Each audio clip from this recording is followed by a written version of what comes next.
Hey guys, this is Joe Tech from JoeteckTips. We're on Facebook, Twitter, and Instagram.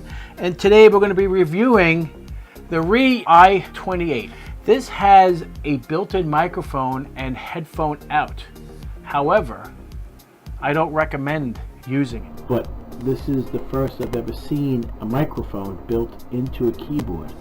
I find this fascinating. I don't see a need for it, but it works. The microphone is absolutely horrible in terms of quality, popping, clicking, all kinds of stuff like that. So you might want to opt for the i28C, which does not have the microphone or the headphone out jack, which I find useless. But overall, I find the product working very, very well. It is a rechargeable keyboard system. It will last quite a long time, at least 2 weeks. I've been using it for quite a while now on my desktop and my laptop and my Surface Pro, just horsing around with it, and I haven't charged it since I bought it during the Matricom Q3 review.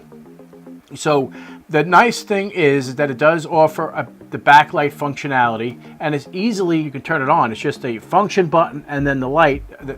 I'll show you a close-up shot of this, and it's really, really nice. I'm actually quite impressed with it.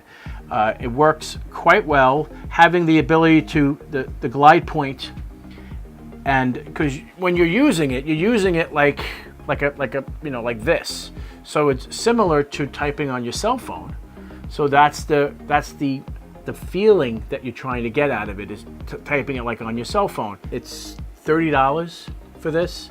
However, like I said before, I would get the i28C. And I'll have a link in the description for that one without that feature. I just bought this because I wanted to see how it is. As always, I give non-biased reviews, always. Please follow me on Amazon. I'll have a link in the description below with my profile. So if you guys like this video, please give me a thumbs up. And if you're not a subscriber, please subscribe. Take care, and we'll see you next time.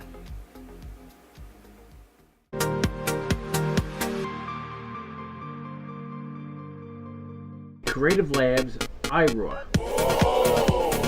Plug it in like this. The inside of this is really impressive. 100A in the Prius. The AC adapter, 1 amp charger, and it's big, and it's made out of aluminum. Okay, as you can see, the backup is complete.